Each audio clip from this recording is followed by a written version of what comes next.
සෑම ඉඩෝරයකටම පස්සේ ලස්සවන වසන්තයක් ගනවා.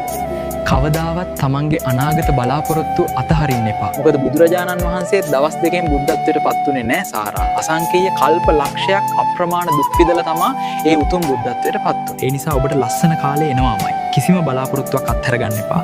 ප්‍රශ්න ආවා කියලා ජීවිතේ වැටෙන්න එපා. මොකද ප්‍රශ්න එන්නේ මිනිස්සුන්ට. ඔකට හොඳම උදාහරණයක් තියෙනවා සුන්දරී මැරුවා කියලා. එදා බුදුහාමුදුරුවන්ට නගරයක් ගමක් පාස බනින්න පටන් ගත්තා. ඉඩපාති පවා මිනිස්සු දුන්නේ නැහැ. ආනන්ද හාමුදුරුව බුදුහාමුදුරුවන්ට කියනවා ස්වාමීනි අපි මේ නගරය දාලා මෙහින් යමු කියලා. බුදුහාමුදුරුවෝ ඇහුවා ඒ යන තැනත් බැන්නොත්. ඒක නිසා කොතනත් මිනිස්සු බනිනවා. ප්‍රශ්න වලට මුහුණ දෙන්න.